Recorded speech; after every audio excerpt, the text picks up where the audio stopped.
So what's the situation today? It's stable, but it's not normal and it's sensitive. So if that be the case, what are we wanting? We are wanting that the situation...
You took charge 3 months back, and it's been a period of churn for the neighborhood.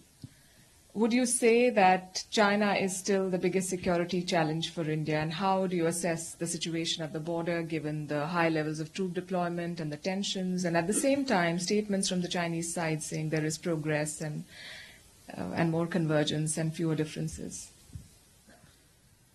So though I have taken 3 months, but it has 40 years of experience behind it. Of course. So as far as China is concerned, it has been intriguing our mind for quite some time. And I keep saying with China, you have to compete, you have to cooperate, you have to coexist, you have to confront and contest. So what's the situation today as we are looking at? The positive signaling is coming from the diplomatic side. But what we have to understand, the diplomatic side gives you the options and possibilities.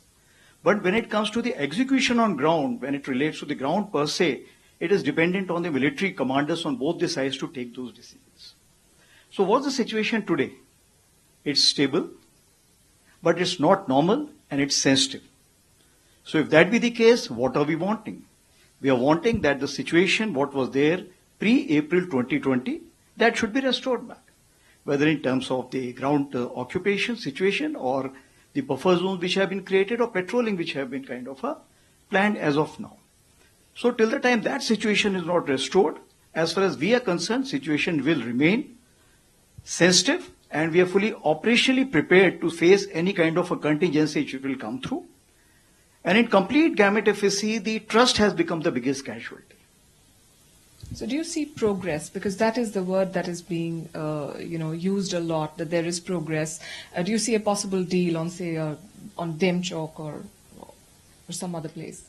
So what we're talking about from April 20, if we see that over a period of time, both sides have been sitting together, diplomatic parleys have been taking place. We have had approximately 17 SHMCL or the Corps Commanders Level Conference. We had 21 WMCC conferences which have taken place. And we have come a long way. In the sense, whatever were the low-hanging fruit, those have been already been resolved. Now when it comes to the difficult situations where we have a different perception from both the sides, it means that both sides need to have in any negotiation win-win situation. So some kind of indication have been given from both the diplomatic side. Now the military side will sit together and see how this can be translated on ground.